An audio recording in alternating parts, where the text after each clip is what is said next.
Well, welcome, guys. Welcome to another late night with Lovecraft eZine. Late night with Mike and Oreo the cat. She's the cat. I'm her human being. So, yeah, if you're watching live, let me know that you can see me and hear me all right. Um, Let me know if I'm a floating head again this time. Thanks, guys. Brian, Alan, thank you. That's a load off. Hector. All right, so first thing is, how's everybody doing tonight? How are you guys? Thanks for staying up late with me. I have gotten I've gotten so many emails and messages about the Thursday late night thing, and it means a lot. I'm not going to I'm not going to quote anybody and name them without their approval. Excuse me. But here's one. Stuff like this keeps me going. Obviously, money with Patreon keeps me going financially. Couldn't do this without it. But uh, emotionally, mentally, things like this. You guys are so generous with your kind words.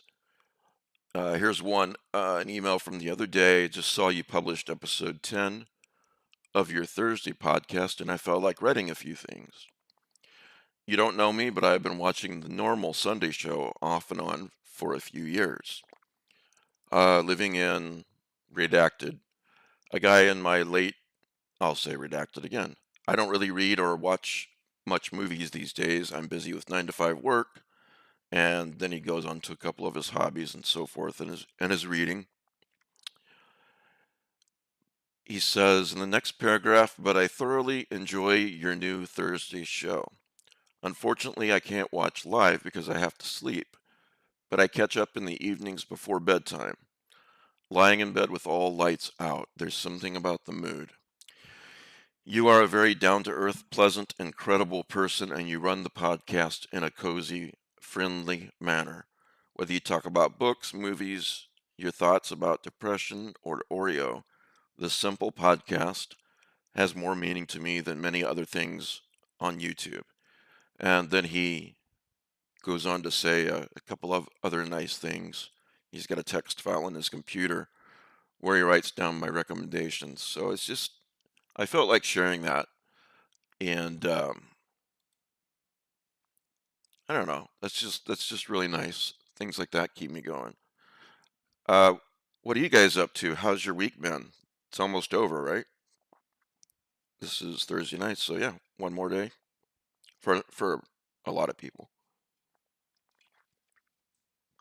Not everybody works 9 to 5 Monday through uh, Friday.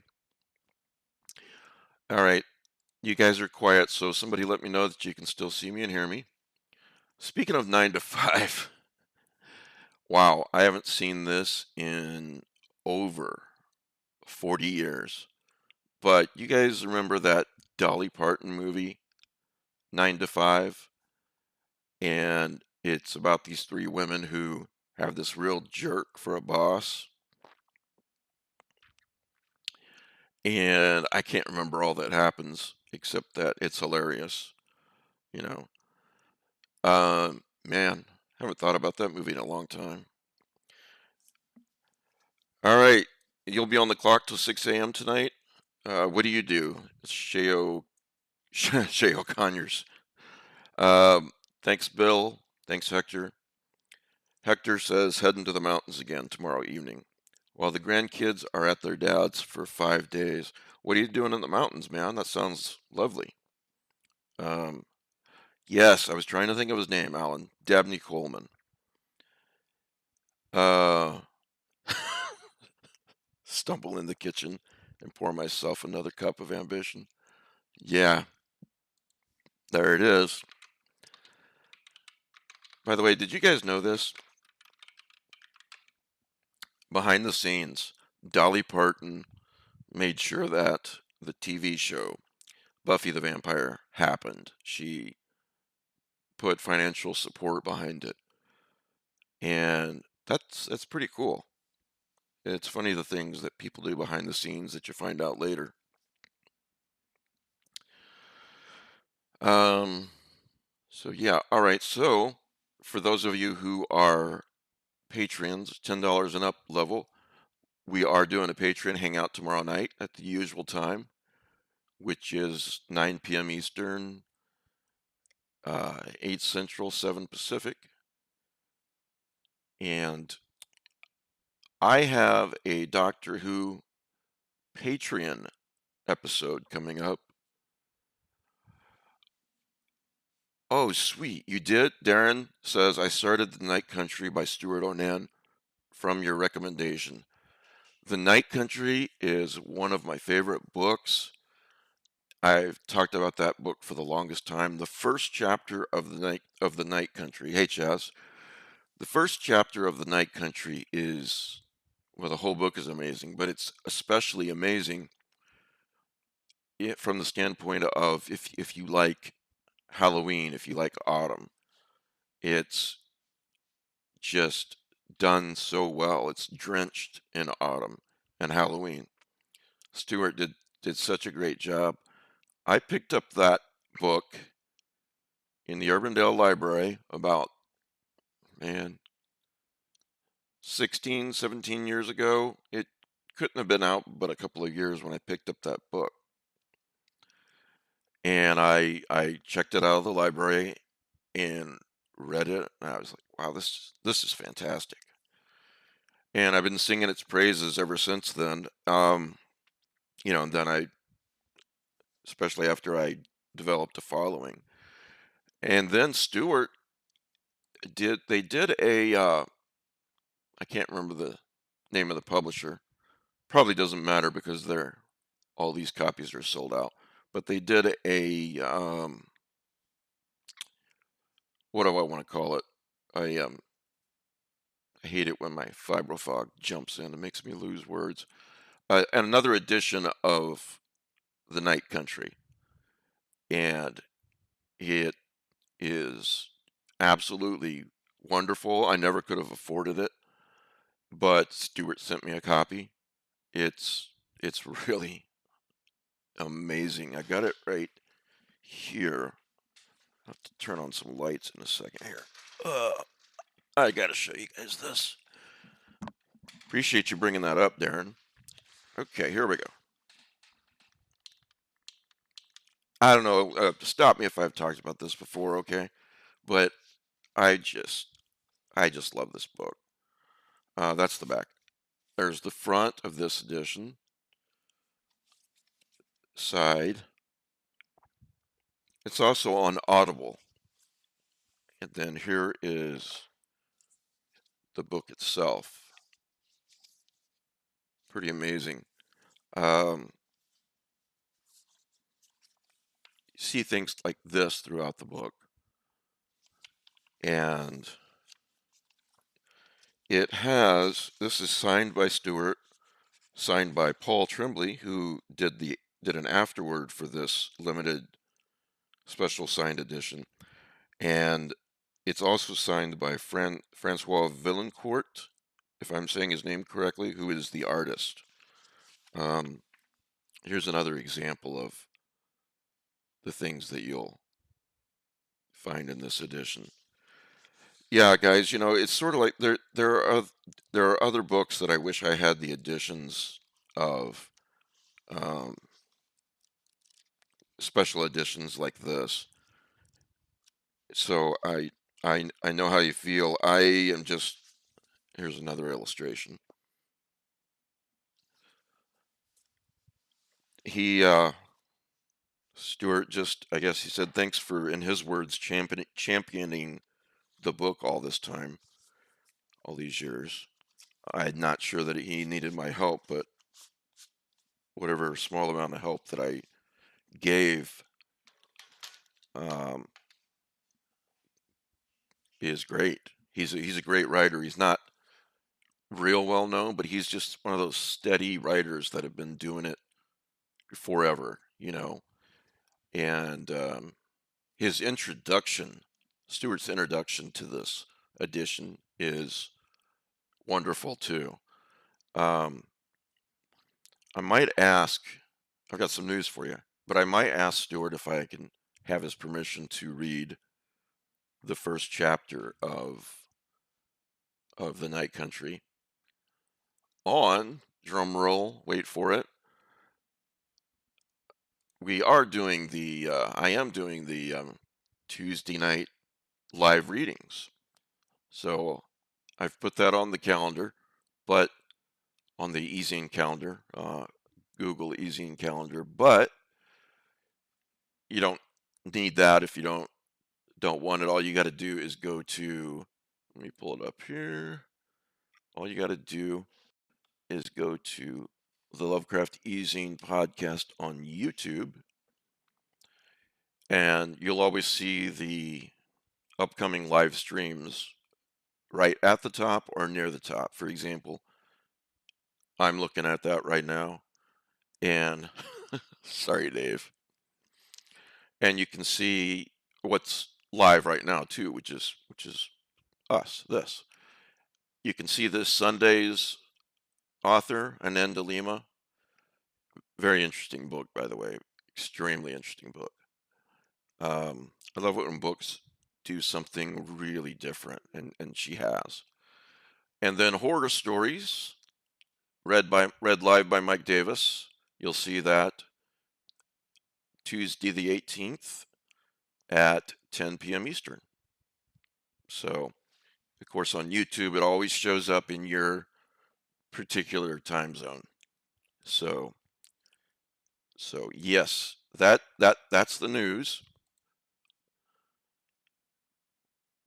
We're going to do this every Tuesday night, and I've never read. I've recorded, narrated things, recorded, as most people do that narrate, but I haven't done it live. So get ready for, excuse me, or I need to re-say that word or whatever. But you guys suggested a discussion afterwards, and I'm going to try it this way for now and see what happens. Get ready to discuss whatever you hear from me. But for now, I've already told you last week what I'm going to read for week one. But usually I think I'm going to leave it as a surprise. And if that doesn't work for you guys, then we'll make a change, but I'm starting it that way. And then you can listen to the story. If people want to stick around for another maybe 15 minutes or so, depending on the story, and discuss it, then we can do that. So, all right. So that's Tuesday at 10 p.m. Eastern. So,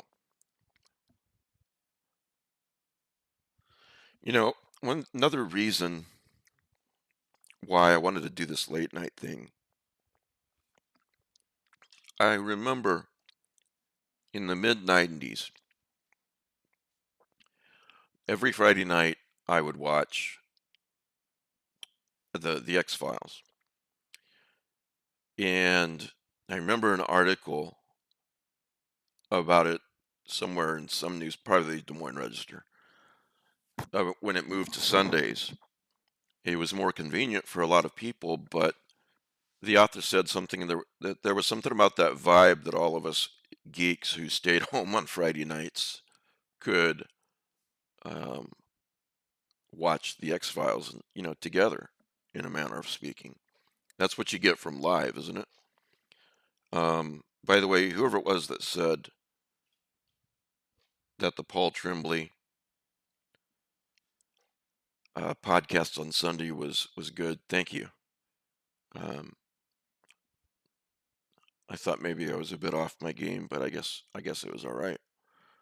And of course, you can't go wrong, can you, if you've got the eZine gang, the panelists with me, and had John Langan, so you can't go wrong. Um, anyway, where was I? Oh, yeah.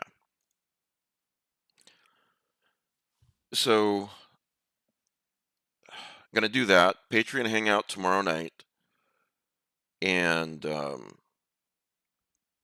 then of course the Sunday show, the regular show. Check out a book that's coming out, I think next Tuesday.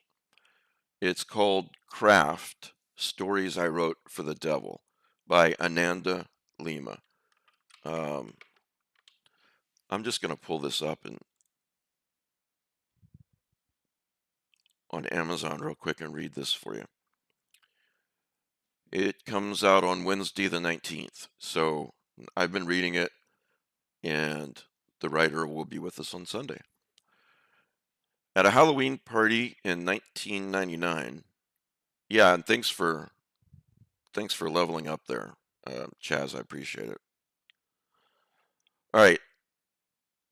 At a Halloween party in 1999, a writer slept with the devil. She sees him again and again throughout her life, and she writes stories for him about things that are both impossible and true.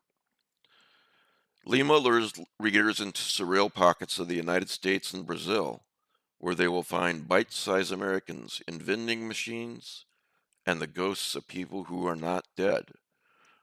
Once there, she speaks to modern Brazilian American immigrant experiences of ambition, fear, and longing,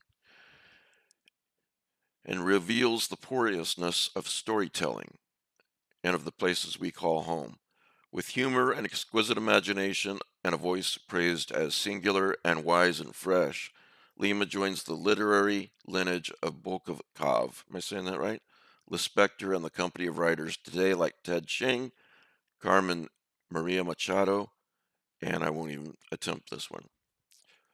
But I'm midway through it, and I'm really enjoying it. It's a collection of short stories, with that hook, if you will. So I thought, very very original. What else is coming up? Excuse me a second. I'm gonna if I can do this right.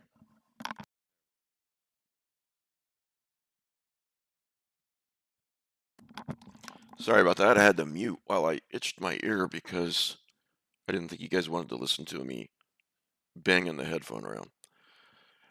So anyway, so then we've got the reading coming up every Tuesday night at 10 p.m. Eastern.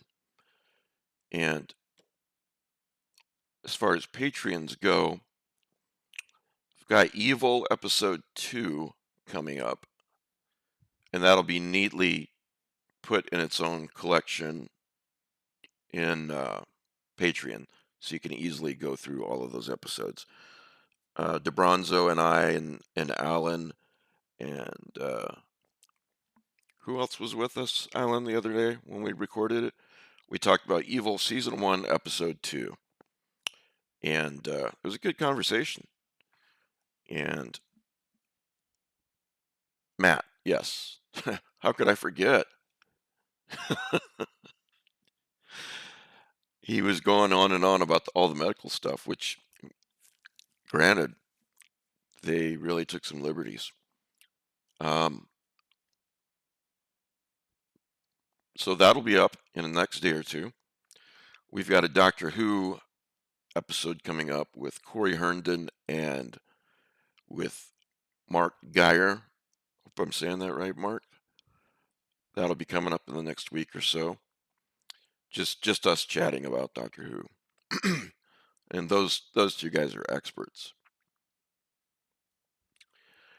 And deep background with John Langan coming up in the next 2 or 3 weeks. I'm just waiting for him to finish school, and that should be at the end of this week, and then we can schedule something. He replied that he would be um, honored to do a deep dive and then said maybe that wasn't the best way to put things. But yeah, I'm going to do a deep background with John Langan. Yes, Darren, that's actually on my list to talk about, so I will skip to that right now.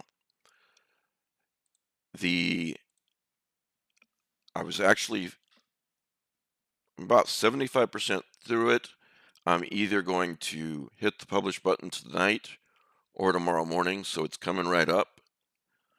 And what it is I'm looking at the blog post now. I'll read you the first couple of paragraphs real quick, and then I go with my list. Paul Tremblay's new novel Horror Movie landed this week. It's a, quote, chilling twist on the cursed films genre. Paul sent me a copy. Thanks, man. I really enjoyed it.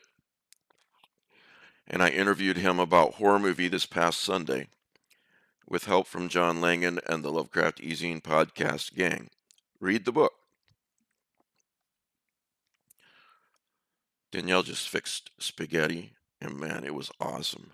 So I'm feeling a little full from that. Finding these kinds of books was once a real challenge. Thankfully, the landscape is twisted, offering a wider selection than ever before. With that in mind, here is my curated list. It is not exhaustive. There are undoubtedly other worthy contenders, but this is just my favorites. And then I go in to say if there are any books that you'd like to recommend, please comment below. I'm always up for reading another novel in this genre. So I'm finalizing the list now. Now I'll give you guys a head start on this. The very first one on my list is Universal Harvester, and we talked about this a little bit with Paul on Sunday. Universal Harvester by John Darnielle. I write, this one just might be my favorite. It's set in the late 90s in Iowa during winter in a video store. I'm from Iowa, and this novel really rang true for me.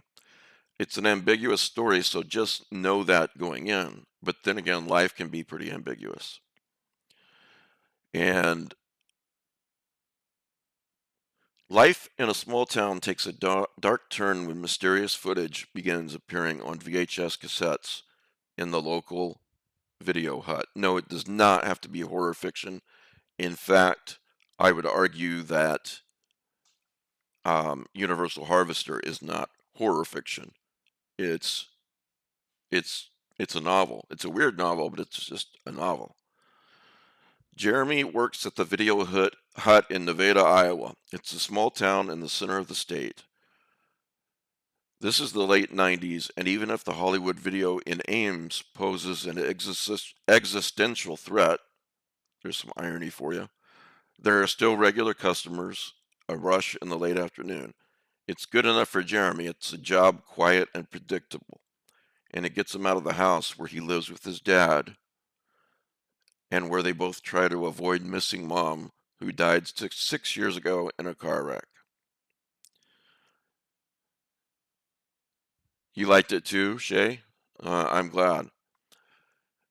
But when a local school teacher comes in to return her a copy of Targets, an old movie starring Boris Karloff, one Jeremy himself had ordered for the store, she has an odd complaint. There's something on it, she says, but does not elaborate. 2 days later, a different customer returns a different tape, a new release, and says it's not defective exactly, but altered. There's another movie on this tape. So, that's basically what it's about and what happens from there. I'm skipping ahead. In Universal Harvester, the once placid Iowa fields and farmhouses, now sinister and imbued with loss and instability and profound foreboding. The novel will take Jeremy and those around him deeper into this landscape that they ever expected to go. They will become part of a story that unfolds years into the past and years into the future. Part of an impossible search for something someone once lost that they would do anything to regain. Uh, I have Devil House, Shay. How is that? I've got the hardcover, and I believe I used a credit a few months ago on Audible for it. I think, but I haven't gotten to it yet. So so that's my first on my list of strange movies slash cursed movies. And the second one is Memento Mori: The Fathomless Shadows by Brian Hauser. Um, and I'll just leave it at that for now. But yeah, long time to answer your question, Darren. But yes, that's going to be up no later than tomorrow. So so yeah, I hope you guys get some enjoyment out of that.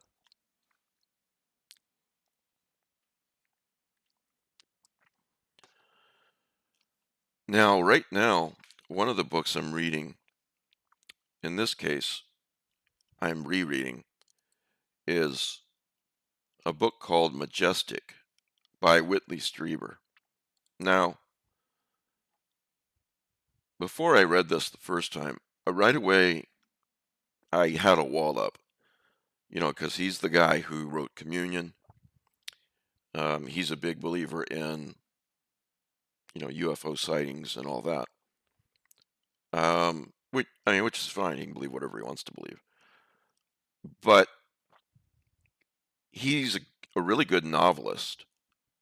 He wrote that werewolf movie that we were talking about, werewolf book we were talking about a couple of weeks ago. Can't remember the name of it. It was his first book. That's really well done. Majestic is really well written. I'm looking at my highlights now, and from last time, well, no, from this time, that I'm in chapter 3 or 4, and I've already got like 8 or 9 highlights in here. Wolfen, yes, thanks, Brian. Thank you very much. Wolfen is a really good book. It came out in 75, I think, and it's set about 75. It's a really good book and good audiobook. I highly recommend it. Um, so does Bridget and Pete, I believe, too. But Majestic blows it out of the water as far as being well written. If you just want to approach Majestic and this whole UFO thing as just read this book as fiction, and don't worry about what the author, what Strieber believes or disbelieves. That's not what this is about. We read books about strange things that can't really happen in the real world. At least we don't think they do all the time. Vampires, werewolves, and in this case, UFOs. Um, okay, Brandon, let me get back to that question in just a second. If I don't do it, please remind me. Um, here's a quote. Here's a highlight. His big familiar pasture seemed strange and dangerous and full of mystery. He did not like this, did not like it at all. Here's another quote. Where the secrets start, this is good. Where the secrets start, the Republic stops. Um, anyway,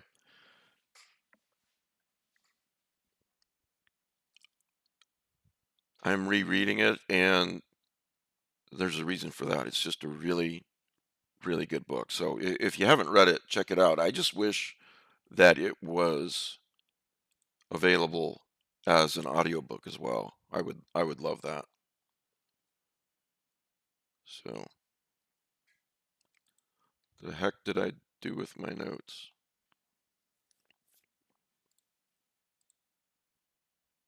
There they are. All right, getting back to Brandon's question, any vampire books you recommend? Yeah, I, I do think Anne Rice gets a lot of crap for her vampire books, but I mostly enjoy them. It's been a while. Which one is the one? If only there was a way I could look this up, right? Anne Rice vampire books. The Vampire Chronicles. I would love to see sequels that were as good as the Tom Cruise Brad Pitt movie Interview with the Vampire. Um, Blood and Gold. That's the one that I enjoyed the most, Brandon. Um,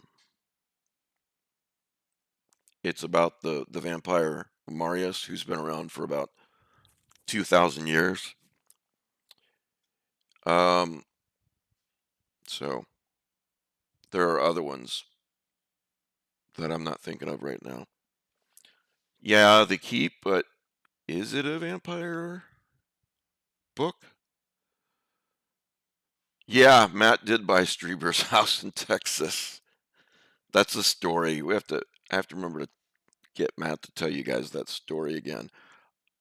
I Am Legend. First time I came across I Am Legend, I read the entire book in the bookstore without leaving. I was so taken by it. All right. Oswald, would you agree with the thesis that Strieber tried to turn trauma into a literary industry? I have no idea. Um, but, you know, more power to him. Uh, you know, um, I don't know what you mean by literary industry. Do you mean him publishing a lot of books about it, or what? I do think he's sincere. I met him once in the late '90s, and he's quite sincere with his beliefs, with for whatever that's worth, and seemed like a nice guy. I mean, what can you tell from meeting somebody for, you know, 30 minutes? But he seemed that way. So yeah, Richard Matheson, and he wrote the Kolchak movies, right? But Richard Matheson has written so much. I'm a big fan of his time travel book, Bid Time Return, which uh, was turned into the movie Somewhere in Time, and I think you can't find it under Bid Time Return anymore. It's uh, it's just look for Somewhere in Time. I'm a big fan of his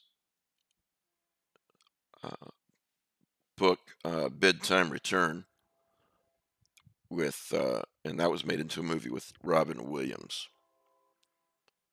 Can you guys hear that train? As soon as I say that, it stops. There it is. All right, Dave, you wanted to talk about Matthew Scudder. Is that right? Matthew Scudder books. All right, who else is interested in Matthew Scudder books by Lawrence Block? Raise your hand. If it's a lot of people, I'll spend a little bit more time on it. If it's a couple people, then I'll spend a little bit of time on it and move on. But this series is so noir, and it's Matthew Scudder is just the detective for me. If I had to point to one, it would be him.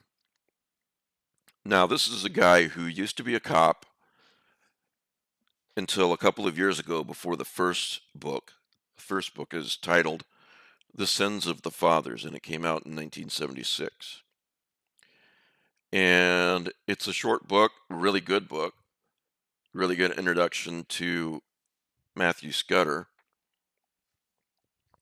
Um, Let me get my Kindle.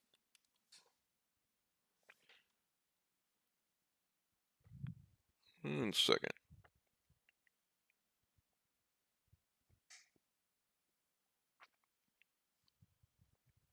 I think I have them all on Kindle. I waited till, they went on sale for $1.99 or something like that. I didn't, even though I have the hard copies, I picked them up on Kindle, so I would always have them on a trip if the mood struck me to reread. So here's how the entire series starts.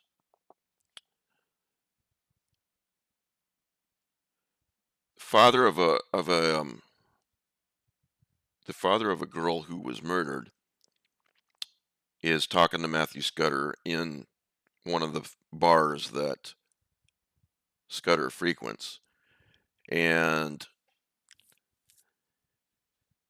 he says, "I don't know very much about you, Scudder," and these are in the first person.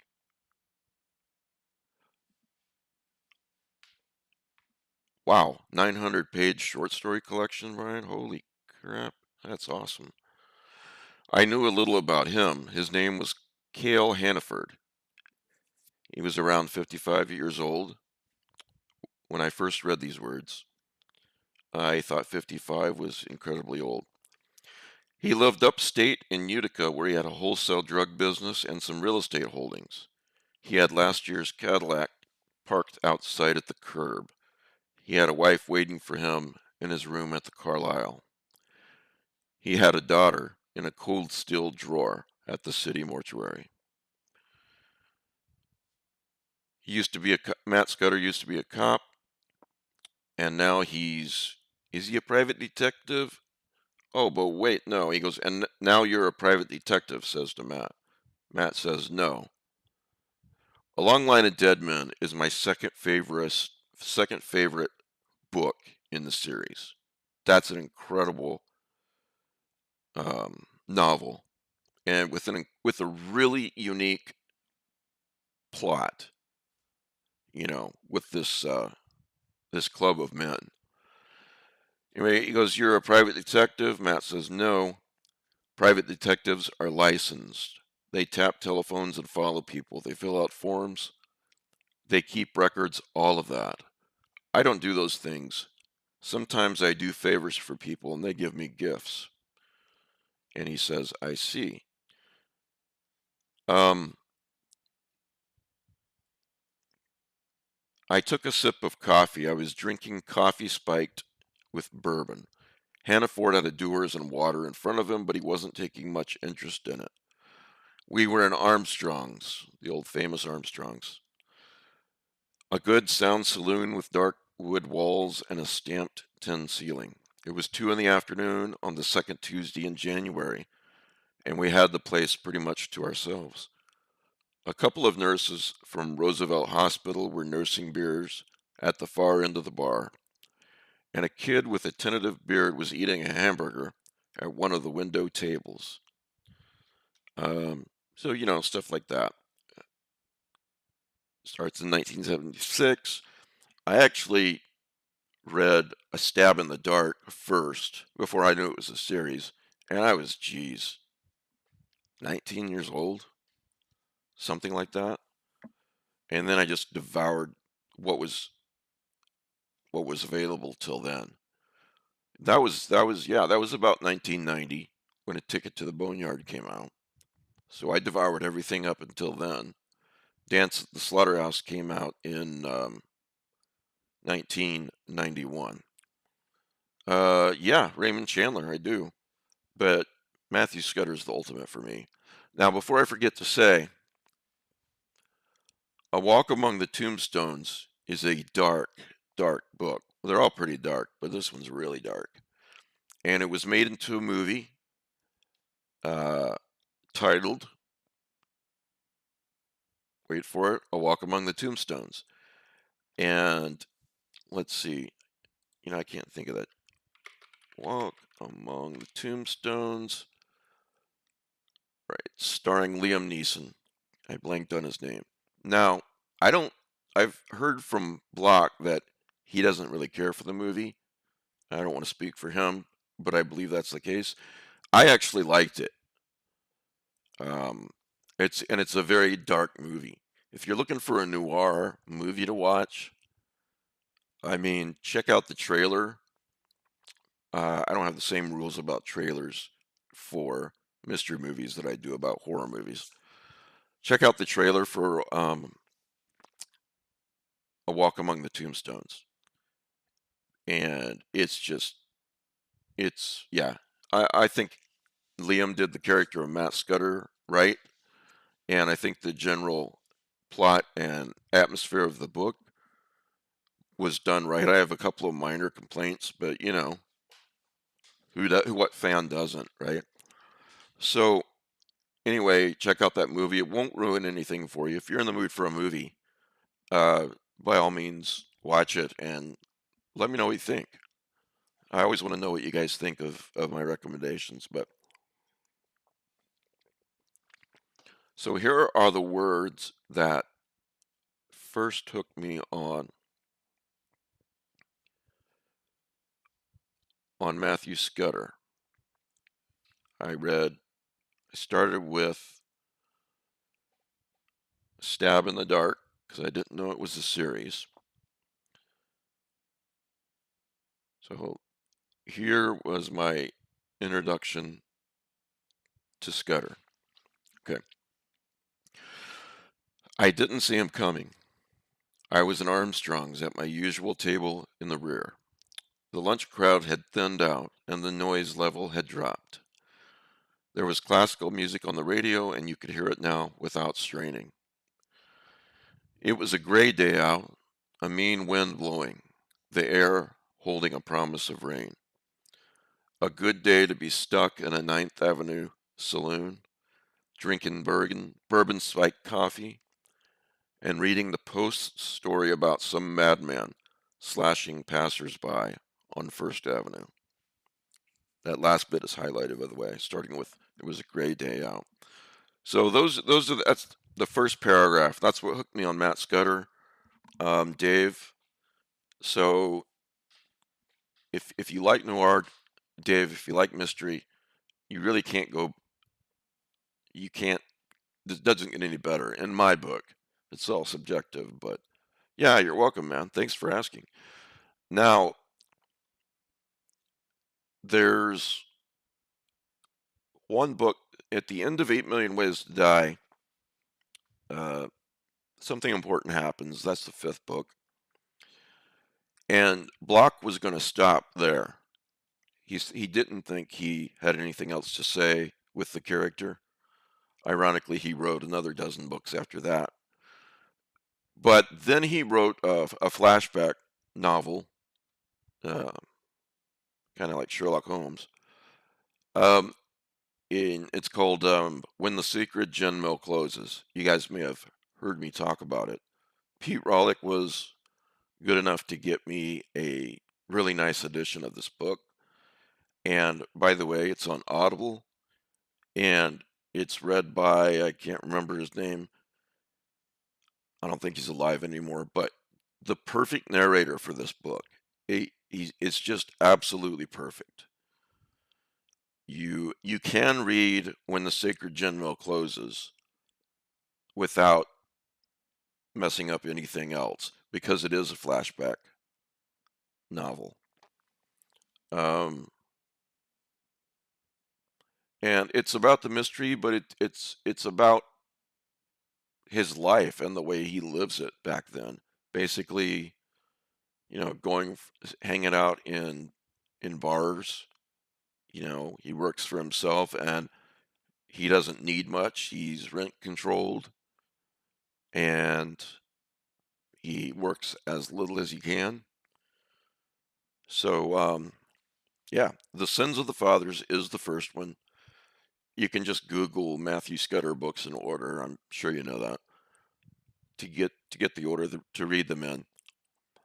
But if you're in the mood for for just one with a lot of atmosphere, When the Sacred Gin Mill Closes is the one to go with, and the audiobook is fucking fantastic. And I love every book in here, but I would say the second one, Chaz, I think it was you who brought up um,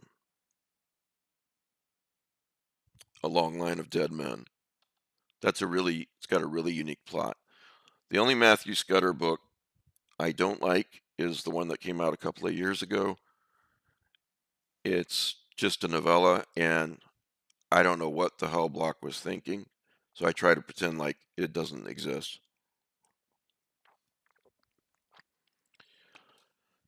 In my head canon, it does not exist. You guys remember we were talking about head canon a while back. Thanks, Brandon. Actually, I'm going to do record some samples for Audible, and then the way it works is that authors and publishers who are looking for a narrator, they go through and they can choose, um, you know, if they like your voice, they can choose you and have you narrate their book for them. So it's definitely something I'm going to do within the next couple of weeks. Actually, I just think it would be fun. I don't know. I might record one and not like it, but then again, a little bit more money is always a good thing. More, well, any amount of money. I don't know how much it pays, honestly.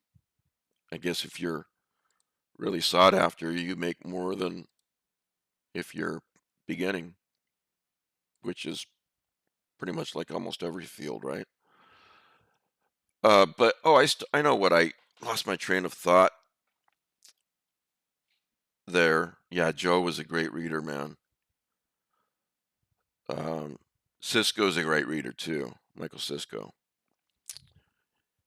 Anyway, I was talking about X-Files on Friday nights, and I remember way back then in the early 90s, mid 90s, I would watch the X-Files on Friday night, and then after that I would just go for a walk in the dark. And I got this feeling, maybe this will sound a little bit silly, I don't know, but it's how I felt. I always had this feeling after the episode ended that anything was possible, that um the universe was stranger than I could hope to realize or understand, which is true. I just got this great feeling from it. And we've talked a lot about this lately, that the setting of when you listen to something or watch something or read something is really important. You know, reading a horror book at 2 in the morning when you're the only one awake is different than reading it in a coffee shop at 1 in the afternoon. But because and to this day, if I rewatch X-Files, I'll always watch it in the dark with the lights off. That's the right and proper mood for X-Files. But anyway, the reason why I bring all this up, and maybe it is silly, but that's how I felt. The reason why I'm bringing all this up is that it was just one more thing that was on my mind when I thought about doing the late night Thursday show. And, you know, thanks for joining me. Oreo, Oreo finally went to sleep on the rocker over there. All right, so here's something I've been thinking about for decades and trying to implement. Well, I do implement it for decades, and I try to get better at it every year. But it's the big rocks metaphor, and I'm sure you guys. Um, Jazz says, I get spooked when the girls are asleep, the house is dark, and a glass of something and reading ghost stories. Yes, yeah, exactly. That's what I'm talking about. So the big rocks metaphor is this, and I'm going to read from a Forbes article. Simply put, your big rocks are your priorities. They're the tasks, projects, or goals you absolutely want to accomplish. They're your critical objectives, not items on a messy, sprawling to-do list. People tend to run into three problems when they think about their priorities. One, how is Oreo? Oreo is not doing so well this week. We had to give her extra medicine, and I think she's okay now. But thanks for asking, and keep your fingers crossed. So, people tend to run into three problems when they think about their priorities. One, they have too many priorities. Two, they do not or cannot differentiate between the truly important priorities. Three, for any number of reasons, they let less important things get in the way of focusing on what really matters. So, like with me, I've got just four or five big rocks, that are the most important things. In addition to family, obviously, that goes without saying. But the big rocks metaphor is, if you imagine a jar and you need to put in big rocks, your big rocks, which are your priorities, and gravel and sand and water. Okay, so here's how it goes. Um, Here's the big rock story as I have heard it most often. I'm quoting from that Forbes article again.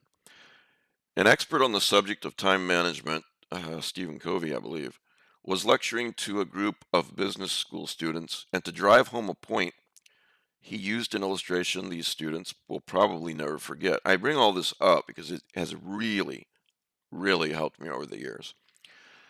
Standing in front of a classroom filled with self-motivated overachievers, he pulled out a 1-gallon, wide-mouthed mason jar and set it on a table.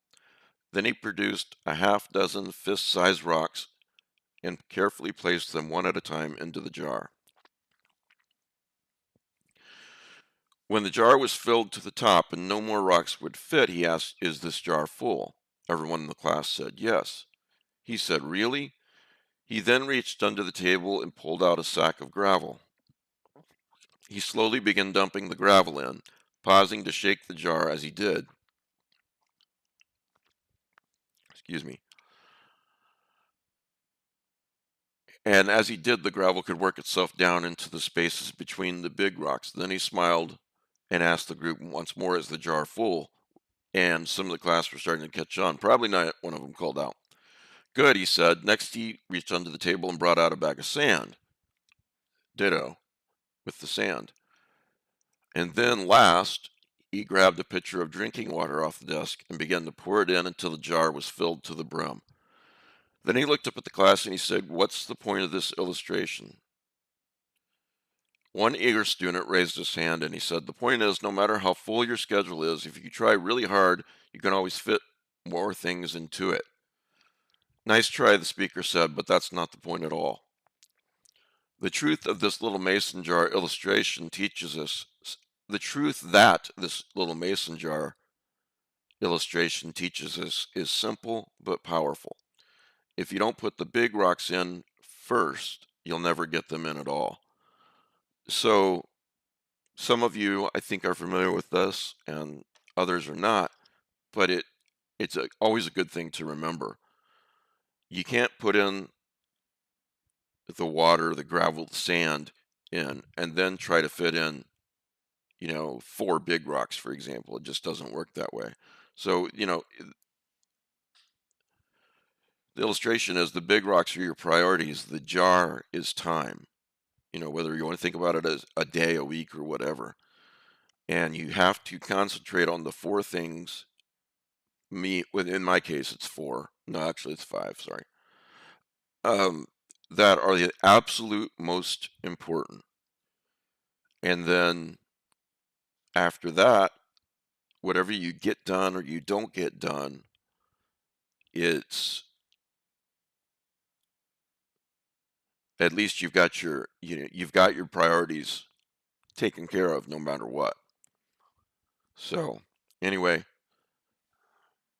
yeah, that is a weird shadow, and it's not Oreo.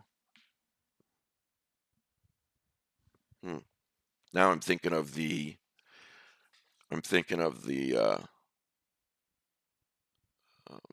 Hall of Fantasy episode, The Shadow People. That's a really good one, by the way. Just Google the Hall of Fantasy and the Shadow People. That's a good episode. It's from the 50s.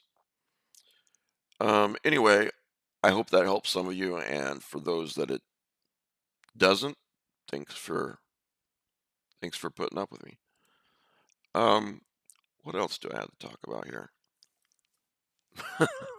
Yeah, it's Jake and Marley. All right, so I'm rereading Majestic. I have never read The Girl with the Dragon Tattoo. I've seen the movies, but I've never read it, and I heard it's just a really incredible book. So I picked it up, had a deal on it. What else am I? Oh, here's a book that you guys should check out. It's called The Attraction by Douglas Clegg.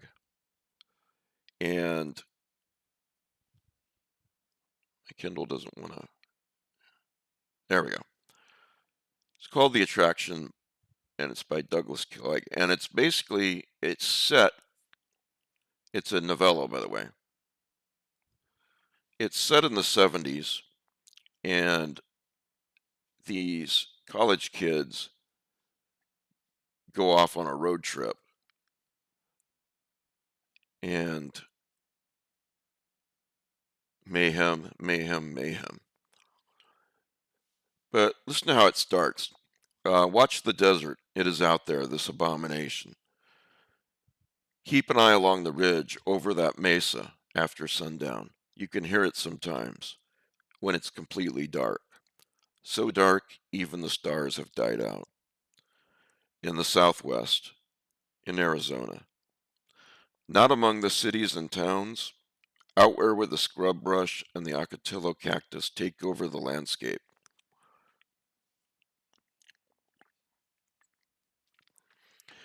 In those places where the tumbleweed blows through like a whisper of the past, the coyotes at twilight on the ridge of a mesa, their kayais sing of something sinister, something unnatural, and something at sunset scuttles along the dark lip of a cave, a crack in the wall of a cliff, some creature. Strange things live in the desert. Uh, is this this is what I would this is just a fun horror story, and it's it's set in the American Southwest in the desert, and that's one of my favorite settings. So it got me there, and I've reread it a couple times. Set in 1977. No cell phones, an old-fashioned pre-tech world, if you will. He's asking the reader to imagine that. An innocent world that seemed guilty. A year of death, pardon, disco, and as the year wore on, gas lines. The death penalty was reinstated with the execution of Gary Gilmore, the first man to be executed in the US of A since 1967. It was a strange year of unrest and discontent, and nobody knew why. Anyway, this is called The Attraction, and it's by Douglas Clegg. If you'll bear with me, I want to read one more paragraph. I've seen a lot of strange things out there in the desert. I've seen a man who seemed to be turning into a dog. I've seen rains come out of nowhere, and from their pools in the crater depressions of the mesa, strange fish generate from fossilized eggs. I have heard of a snake so large it feeds on wild burros, and of a mountain lion who hunts only children. But the one thing that was undoubtedly the strangest in my existence was something that was called Scratch, and lay within a glass case inside a gas station's roadside attraction. It happened a long time ago, let me tell you. So anyway, yeah, that's The Attraction by Douglas Clegg. Tell you one more thing about 1977. That's the year that my parents moved my sister and I and to Iowa from Texas to join that cult. Um, I still remember the day, August 21st, 1977. So, oh, the author that I'm going to be interviewing on Sunday, her name is Ananda Lima. Um, Wait, no, I talked about this, didn't I? Yes, I did. Sorry, I gotta check things off after I talk about them. Anyway, I think that's going to be a really interesting conversation. I'm really looking forward to that. Okay, so a writer I know and I'm friends with, he sent me an email today. We were talking about various things, and he said, "Thanks, man. I appreciate it. It's weird to think that people are out there reading it right now." Um, he mentioned someone even posted a picture of it at the beach and called it a good book. I don't know why that meant so much to me, but that's pretty much all you can ever hope for, right? That someone thinks it's a good book. And I thought about that, and I got his permission to read that anonymously tonight. And I don't mean this harshly or anything, but I do see a lot of people, writers and artists and so forth, that don't seem to think that they've made it, whatever it is. And uh, I have one friend who is really acclaimed. Everyone loves his books, but he worries because he's not putting out books as quickly as maybe some other writers do. And I just I think it's obvious, but I think what my friend sent me is just so true, and it's such an obvious lesson that a lot of people miss it. Yeah, exactly, Kim. That's exactly what I'm trying to say. If you make a lot of money, and this is why I ask, writers and creators when I interview them, one of the questions is usually, what is your definition of success? What is success for you? What has to happen for you to feel successful? And this is what we call a rule. You've made a rule up in your mind that says, I will feel successful when X happens, even if you don't consciously know that you've made that rule. And some people make up rules that are so hard to attain that they'll never be happy with themselves. If your rule is, I'll be I'll feel like I've made it. I'll feel like I'm successful when I'm selling books and I'm as acclaimed and as rich as Stephen King. Well, I mean, good luck and definitely shoot for the stars because you might hit the moon and all that stuff. But, and I'm not talking about limiting yourself. I'm just talking about making up rules for yourself is what it boils down to. And now my friend, whether he thinks about it this way or not, he's made up a rule that says some people have read my book and they really love it. And, one of them even posted a picture about it on social media, a picture of it on social media. So he's made up a rule that if a few people think that well of his book, he feels successful. Now he can go on to accomplish a million things. That doesn't mean he stops there. That just means that he feels contented. He feels like he's accomplished. So I guess my challenge, those are good rules, Chaz. My challenge for you guys is if you're subconsciously making up rules for yourself on what has to happen in order for you to feel successful, then maybe rethink those and consciously make some rules, even write them down. There's something magical almost about writing something down, writing down goals and putting them up on the wall or on a whiteboard where you see them every day. Your brain starts to think, how can I accomplish that? If it sees it every day. Writing down rules on paper that I would like to accomplish X ultimately, but I will feel successful when XYZ happens. And don't make it, I will feel successful when I stumble out of bed every day, um, and don't hit my head on the counter, but maybe shoot a little higher than that. But yeah, the I'm a very contented person. I deal with a lot of crap from my past, but I've never said this before to anybody, but a phrase that I think of a lot just in my own mind is intense contentment, which sounds like an oxymoron, right? But it's just what I have written next to it is that there's great freedom in not comparing yourself to others. And when you're not feeling successful,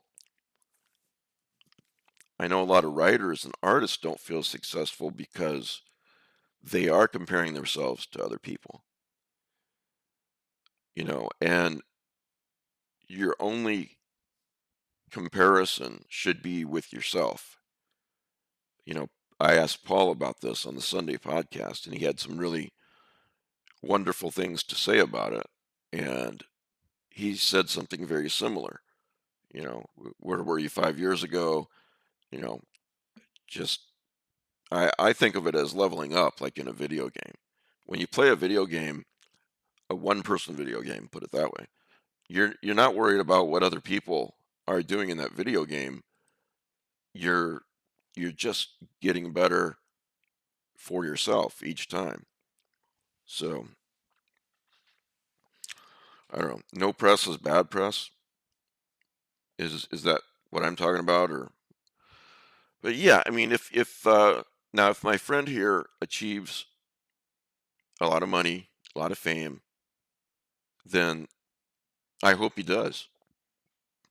But he's made up a rule that doesn't make him unhappy until he makes that. Life is not going to start when XYZ happens. Life is right now. Life is right now. You're living life. So I guess try to be easier on yourself. It's great to have goals, but don't compare yourself to other people when you're making those goals. And it's good to have heroes. It's good to have people that you look up to, that you'd like to follow their example. But when you compare human beings, you are never, ever, ever comparing apples to apples. So I'll leave you with that, I guess. We get only we only get a few decades in the sun, so to speak. Life is pretty short when you think about it. When you compare your life to the life of a nation, but especially to the life of the human race, which is nothing but an eye blink when you compare it to how long the Earth has been around. And the Earth has been around only a third of how long that the universe has been around. So we get a few decades in the sun and we need to appreciate them while we have them. Not look back and think to ourselves, gee, I wish I would have, appreciated it when I had it. And there is a hell of a lot of freedom in not comparing yourself to other people. So, um, talked about the cursed films. Oh, I read a couple of more stories, Alan, in Stephen King's new collection, You Like It Darker. Now, where am I at here? I'm curious what you guys think that are reading or have read You Like It Darker. Um, there's some damn good stories in here. I really liked Two Talented Bastards, which is the first story. The fifth step, I was kind of meh. And on Slide In Road and Red Screen, that's as far as I've gotten. I've just finished Red Screen. Um, I love you, Stephen King. I don't think you're watching my show, but is it worth buying? I mean, I guess Alan could tell you better than I could because I'm 75% through it. And I think the stories that he's talking about um, are later in the book, right? The Lovecraftian ones, right, Alan? But um, I really liked Danny Coughlin's Bad Dream and Two Talented Bastards. Those are the two I've liked so far. If they don't get better, I would say wait till you get it used or something. But on Slide In Road and Red Screen, when I had the eZine magazine going, I wouldn't have accepted those two stories. You know, I would have thought, hey, this writer's got promise, but this is a kind of a beginning story. So there went my chances of ever getting Stephen King on the show. But um, oh, and Willie the Weirdo, I thought was very surprising. It did not go where I thought it was going to go, and that's always a great thing. So there's some wonderful stories in here, and Stephen King is a very talented guy. Very talented guy. Doom McKee is one of my favorites. I think I've said that before many times, though.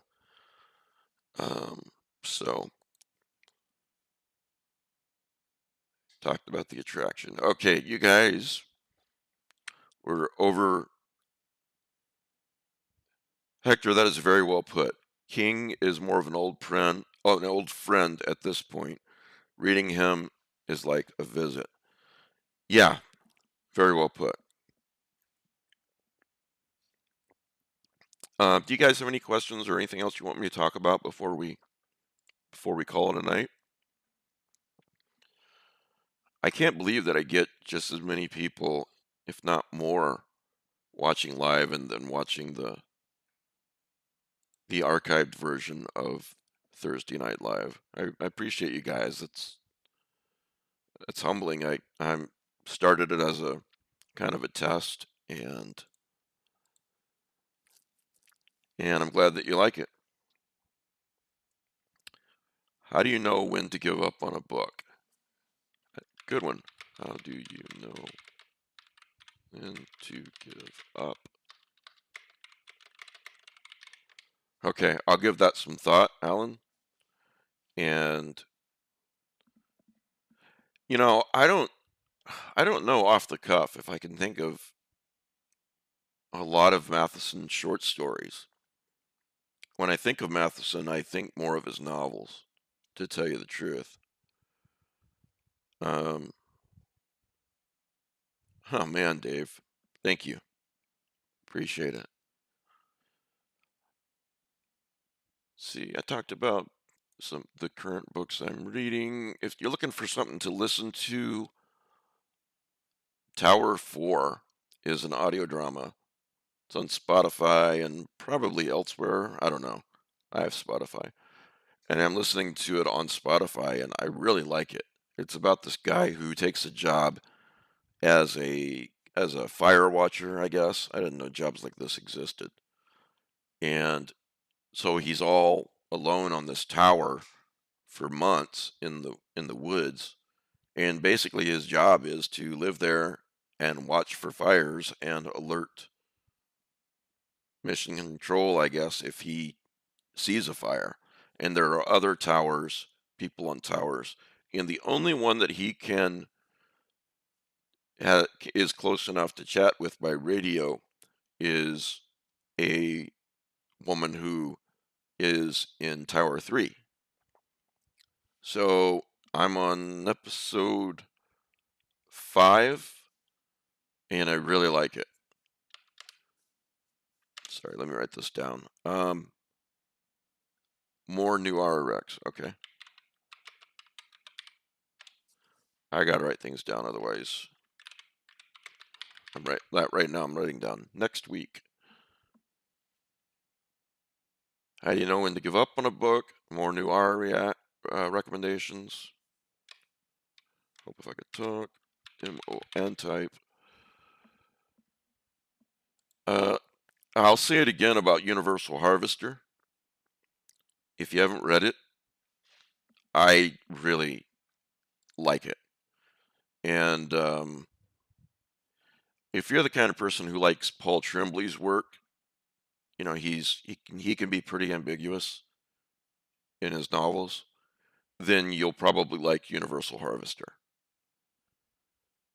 In fact, I think Paul said, I need to ask him this again, that he got the idea for horror movie, the new book horror movie, from a conversation on YouTube between John Darnielle, the author of Universal Harvester, and someone else. I can't remember who, but I wanna listen to that. I'll shoot him an email in a little while. Tower 4, talked about that. Of course, when I go to bed, it's always a mental battle between, do I listen to an audiobook or do I listen to a audio drama?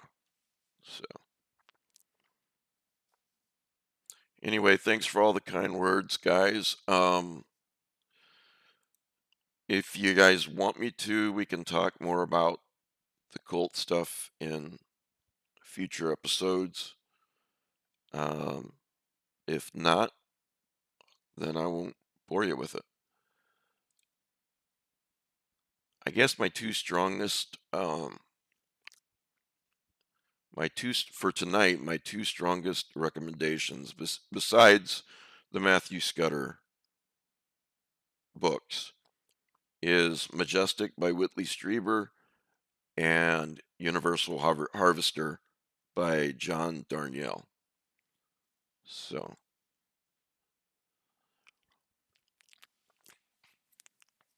yeah, you know,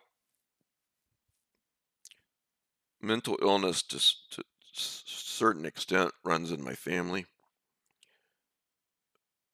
My sister once told me that she believed that we were cursed, but I don't believe in curses. Um, I have, yeah, that's an idea, Jeffrey Thomas. You wouldn't know it, but both he and his brother are kind of shy.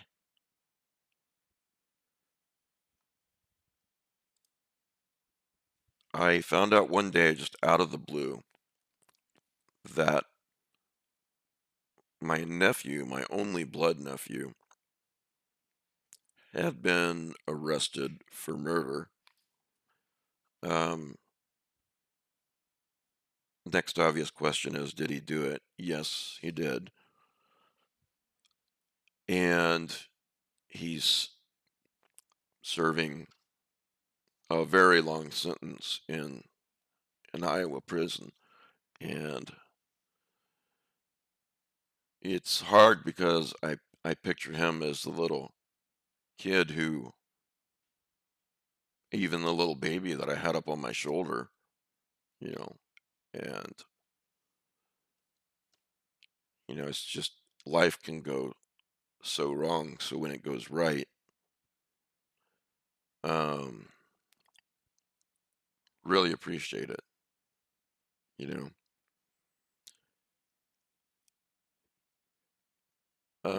So I guess that's all I've got for this week. But hey, we did almost an hour and a half, didn't we? My nephew is the son of my sister. I only have one sibling who was in the cult with me. So indirectly, yes. It's that saying, the evil that men do live after them. It's amazing in a bad way, how many lives it just circles out. It's like ripples in a pond. And from the original period of time of being in the cult, I'm not just talking about me, my family, all the other kids that I grew up with, and the ripples that are out from that time from the late 70s, and not for me, but for some all through the 80s. And it's 2024, and people are still feeling those ripples in a bad way. This is just one of them. The cult didn't make him do what he did. It did, however, set the cards were right for it, and that's just one reason why. So anyway, I will talk about when do you know when how do you know when to give up on a book? I'll think about that. More new R recommendations. I'll talk to Jeffrey Thomas. And guys, thank you so much for all of the kind words and all of the emails that you guys have sent me. Um, yeah, I wonder if Strieber would be on the show, but I'd hesitate to ask him because I don't really want to start talking about the whole UFO thing. Um, if I had him on the show, I would just want to talk about, the fiction, Wolfen and Majestic and so on. So, I don't know. We'll see. Anyway, guys, thanks for being so kind. Thanks for hanging with me. Have a great night and goodbye and hello, as always.